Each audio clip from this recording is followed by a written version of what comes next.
live from Hawgball. Is this thing recording? From Hawgball Studios, Fayetteville, Arkansas. This is... Wait, let's make sure we don't... Oh, we got this on the table. This is Senior Hawgball Analyst Noah. And this is Walt Kelly. And this is Hawgball. All right, we got a W. God, I'm excited to talk to you, man. Cheers, hey. For the W. A victory beer? Haven't felt the taste of that in a long time. Nothing helps out what was going on better than winning. Damn right. The people demanded that we do Hawgball, and Hawgball's a lot more fun when we win. Well, we got to find out, you know? Can we do it again? I mean, it would suck if we lost to those mother effers down at LSU. Not to get ahead of ourselves, but can we beat a team that's already beat us and is talking smack about us right now? I believe so, but let's get into it. Let's get right to it. Obviously, if you're tuning in, you probably saw that the Hogs beat Ole Miss. I believe it was 69-57. Great defensive performance from the guys. You're not playing against the best offensive team. I hope that Matthew Morrell, their leading scorer, he went out with a pretty bad injury. Yeah, so I haven't heard much about that. But me being at the Trevin Brazil injury game and seeing that, I mean, yeah, I'd like to see it. You just hope that guy's okay. But we're here to talk about the Hogs, and a couple notes from the box score. I mean, I feel like Anthony and Devo have been our top performers in SEC play, and they showed that again, both having real complete games on all sides of the ball. Anthony with almost a double-double with assists, 17 and 8, and then going with 5 steals along with that. I mean, that, like I said, that's what you want out of you. You can't ask for much more out of your point guard. You know, every highlight you saw from another player, most of the time at least, the ball was going through Anthony Black somehow. Yeah, absolutely.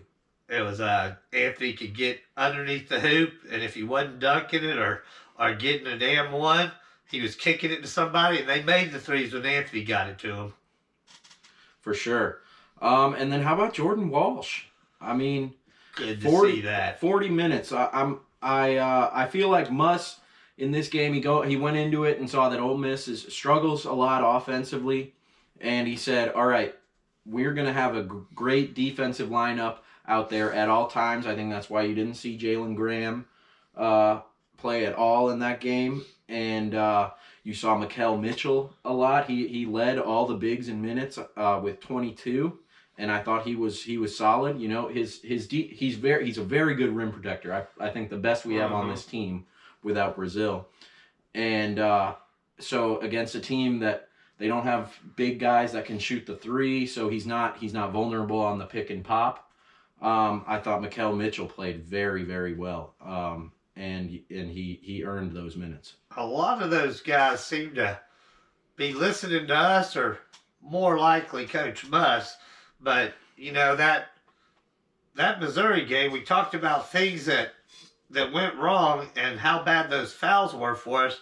Jordan Walsh had 13 minutes in that game, and I don't think he scored a basket that game, did he? The Missouri game? Yeah. What do you mean? Oh, see, it was just so sad. Oh yeah, we got him out. He played really well, and that's why it was so frustrating that he got all those fouls. We lost him, and things went downhill because we didn't have that. Mm-hmm. We didn't have that Jordan Walsh. Well, he came out this game, saw Coach Muss in the post game talking about he had the players holding towels so they could go like this instead of And boy, it was like they were on a first date with a very, very, very religious church of the Church of, and they weren't allowed to get too close to their dates. Yeah. But they weren't letting them go see anybody else. That's for sure. That's a great analogy. Well, only on Hawgball will you hear analogies like that. But a couple of notes on what you were saying. One thing, I think it was big for Walsh. He had a wide open 3 early in the game that he missed. Mm-hmm. and he stayed with it. Ended up shooting 5 of 9 from the field, over 50%. Made a couple of threes. Yeah, 2 of 4. Attacked the basket, and that was very promising. And only 1 foul, I believe. And so, like Coach Muss said, he didn't, other than doing the towels. I mean, he didn't really change the way that we defended, and I think that's really promising in terms of. And that's what Coach Muss kept saying is we played the same way we played against Missouri. It was just kind of a different game. I dare think that maybe there was some pressure put down on that league. There were a lot of eyes. Some of them didn't care about the Razorbacks. Some of them didn't care about Ole Miss, but they were there to see what's going to happen to this team who's had 151 fouls called in their last 3 games. Yeah. Let's see what happens when we let them play some basketball. And I got to say one thing. You brought up Jordan missing that 3. Boy, that time that it went Pinion to Black underneath, and it just wasn't there. And Anthony kicked it over to Jordan. That ball wanted to rim out, but it found a way through. Yeah. Then the next time Jordan shot it, he had the... And like you were, I think that's a great point, because I really feel like when Walsh, the last 2 games, in his minutes, with him playing with this offensive confidence and a little bit more of a drive to beat people and maybe get to the rim, I just feel like we show a lot more flow offensively, a rhythm and flow. I think that was something we were missing in our 4-game losing streak. And, I think it was huge. There were times in that game to where you could just see Anthony and Jordan. It was like they were in a high school all-star basketball game. They would go back and forth and kind of... Yeah, they were both They were from the step same high above school. everybody else, And then all of a sudden, you see Pinion bouncing it off. You see Black, boom, hitting the open Mitchell, like you said. With those 2 guys maturing as quick as... Of course, they are freshmen, and it could be just the opposite next game. But we're seeing more good games, and we're seeing subpar games and the problem games. This team can be real, real good with that Jordan Walsh, Anthony Black combo. And it sure was fun to watch. Yeah, and I feel like we already talked so much about the game, but we haven't even brought up Joseph Pinion, who, again, in both of our SEC wins this year, Joseph Pinion has played big minutes, made at least 2 threes. And how about that? He's the second guy on the team that has painted his nails, which I love. I thought it looked good out there. The blue clashing with the red. I was like, yeah, but hey, I like the way it looked. And when he let the shot go, it just looks. They were hitting really him good underneath. And let me say this about the nails. Fox News, don't get any ideas. This has nothing to do with the woke culture. The young man wants his fingernails painted, and he plays good ball. That's all. I love it.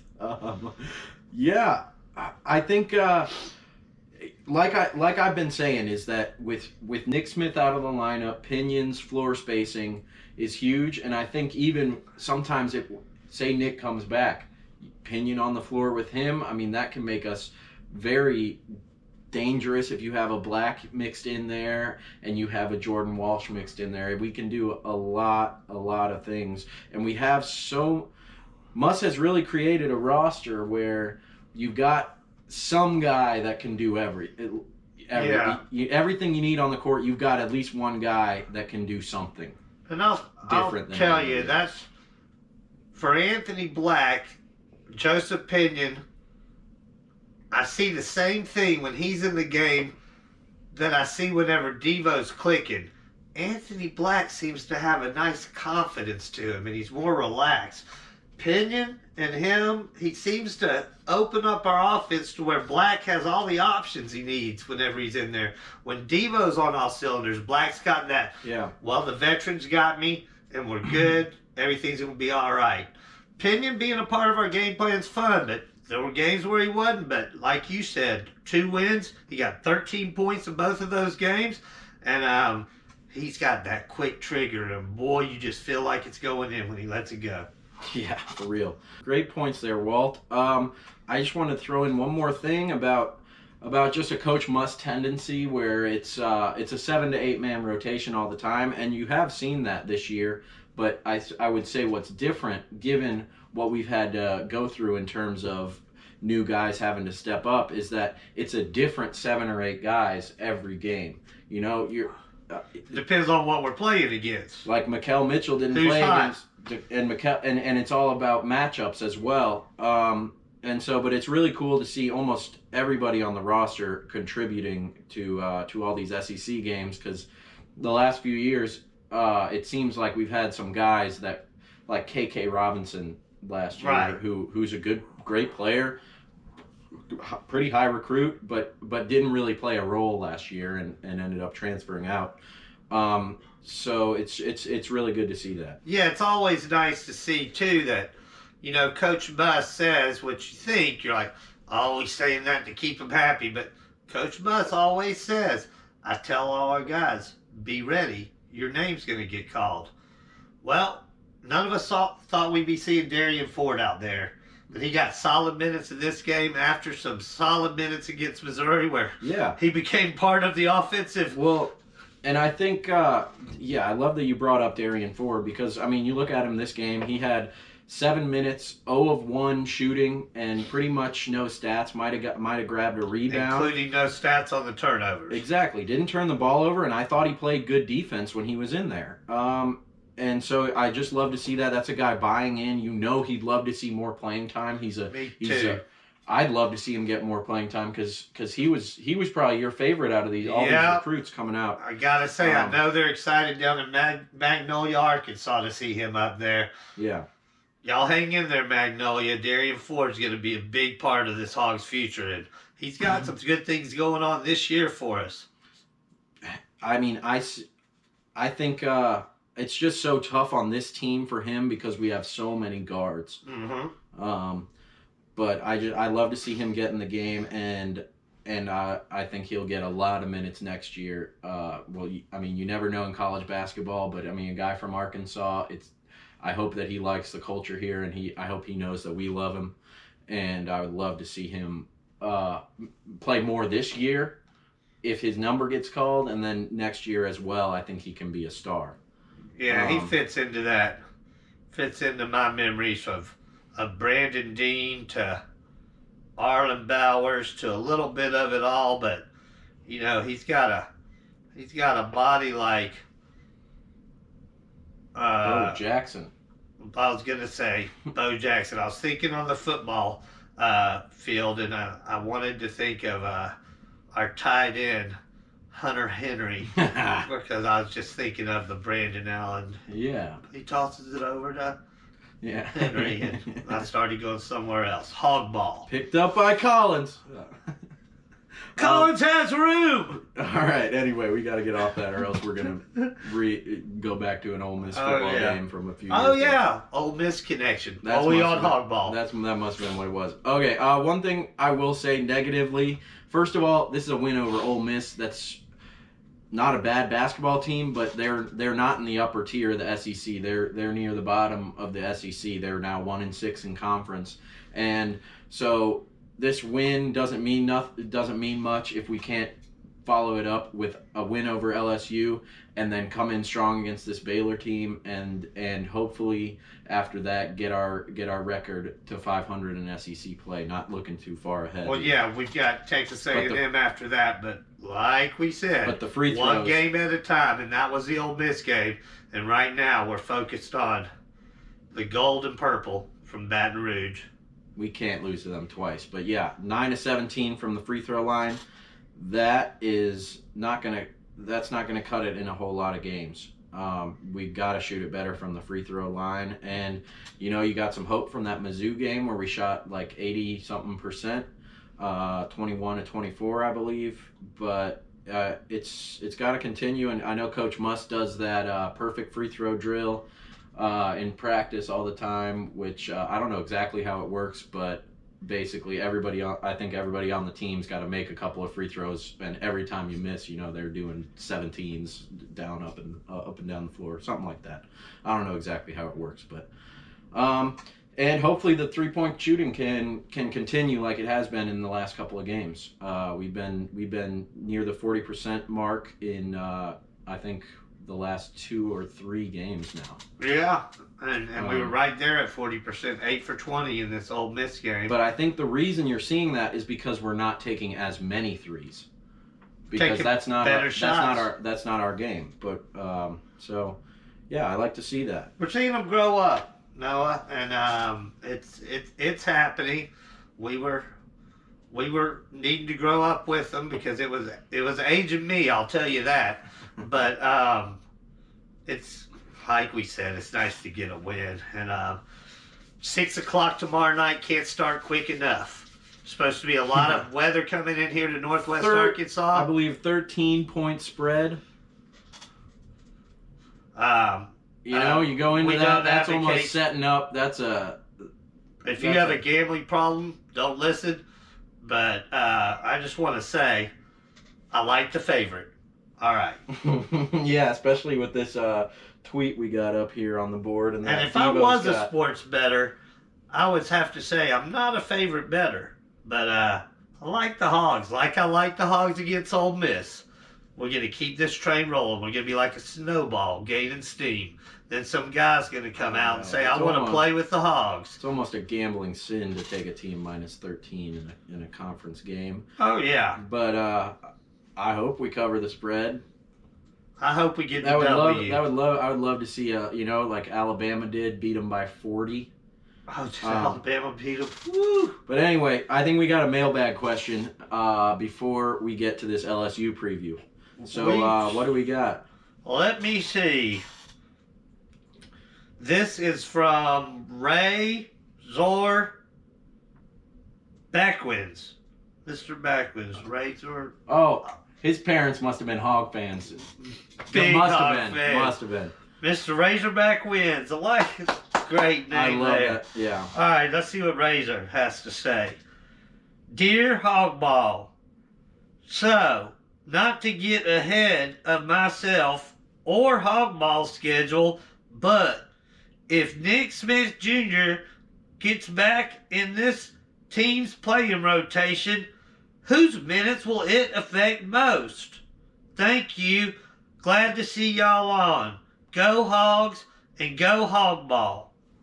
Oh, that's a great question from Ray. I've actually have asked you the same thing. I'm glad that Mr. Backwinds asked that. That is a very good question. And I think it's got a big answer. First of all, you look at this.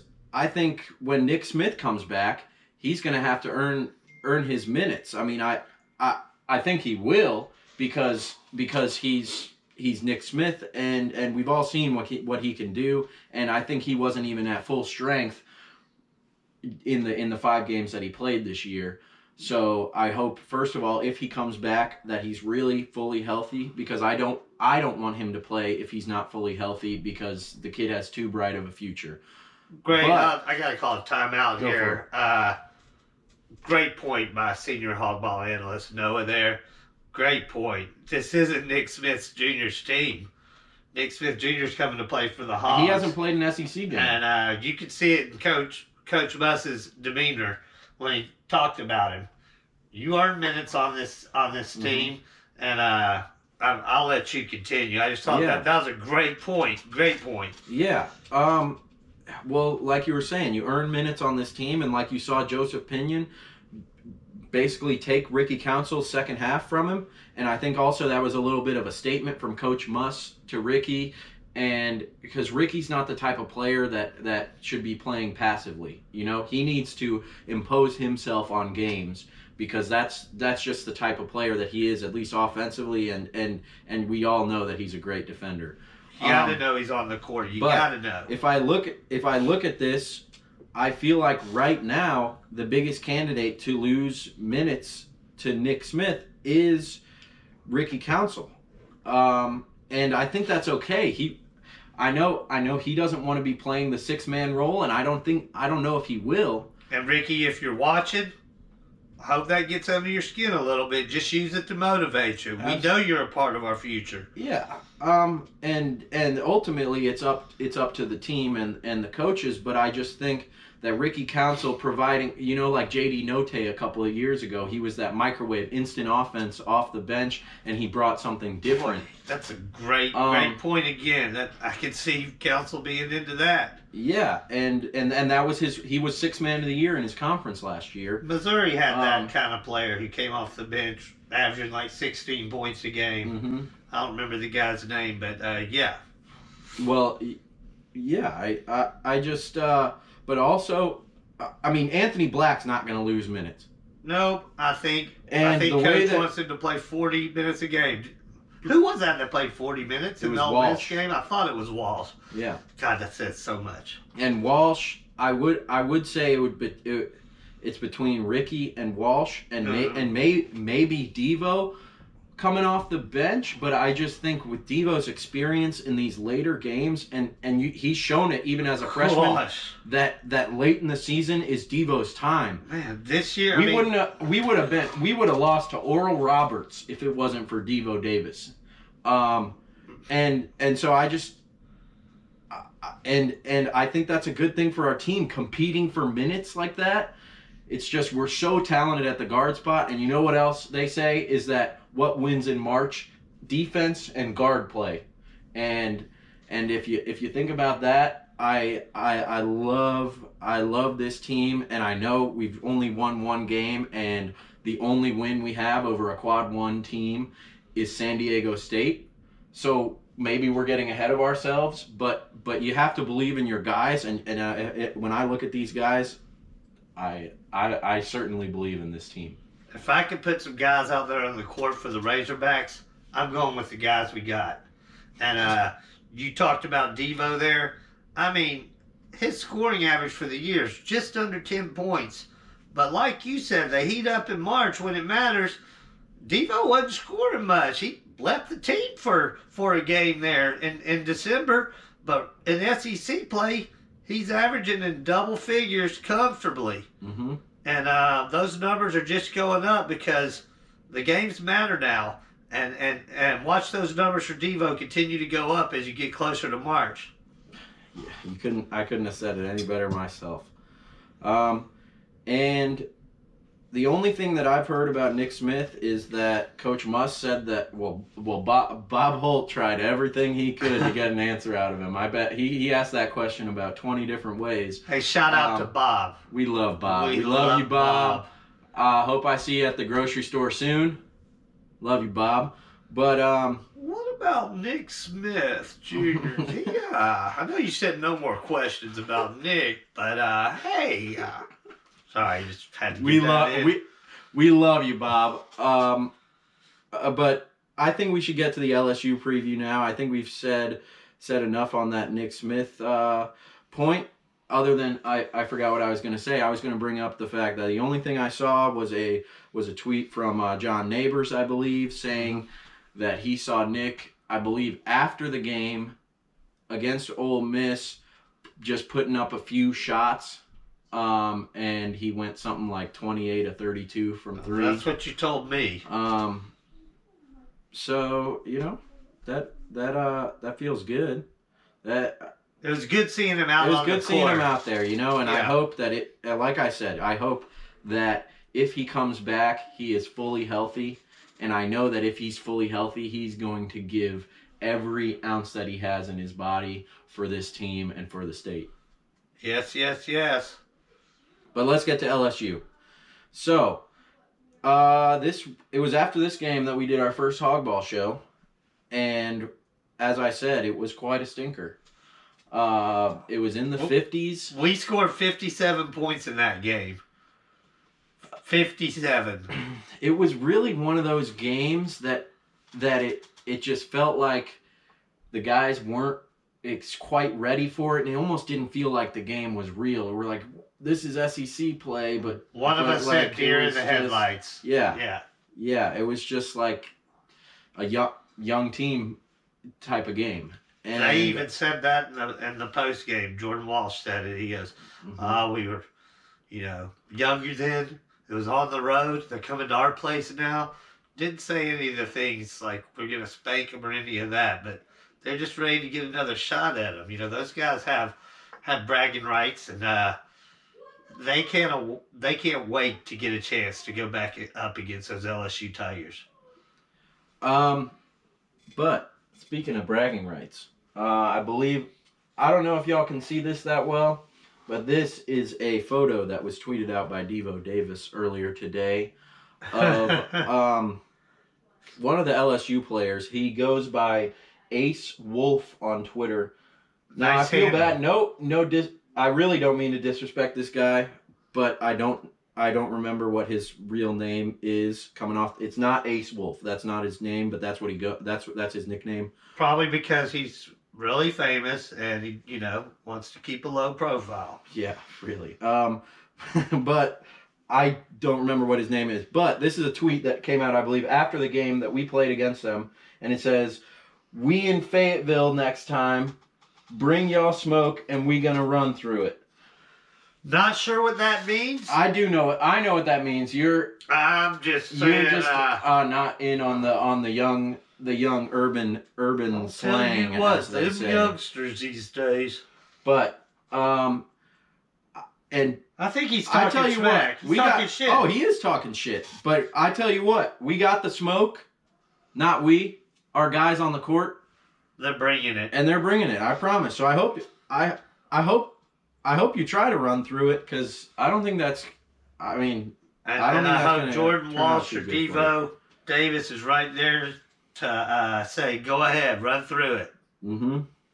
Absolutely. So this is going to be. I mean, this is. I think this is our first So this is our first rematch against a team that we've lost to. Because we had the Missouri game coming off a win, and we saw how fiery Mizzou came out. I really don't think these guys want to lose 2 games to LSU, who, by the way... Each game Super Bowl. I love it. By the way, since beating us, have in their first SEC game, have lost 6 straight games.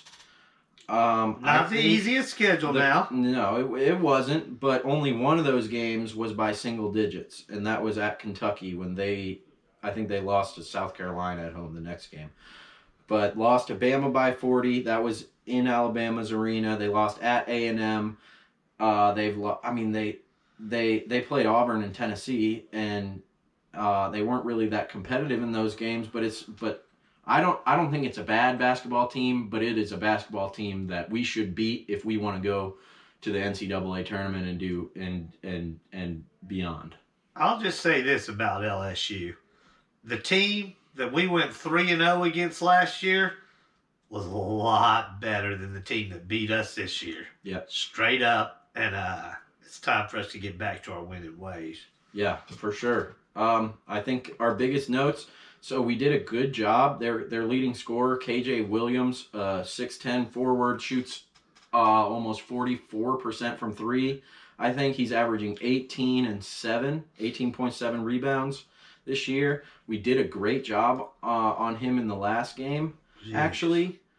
Just he didn't get a lot of shots up, but that is no guarantee in this game.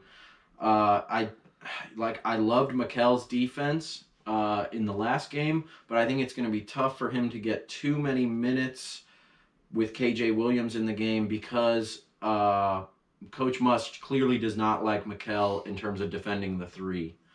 And with a guy like KJ Williams, you've got to take that away at least. Yeah, he was shooting lights out against us, wasn't he? Was that him? No. KJ,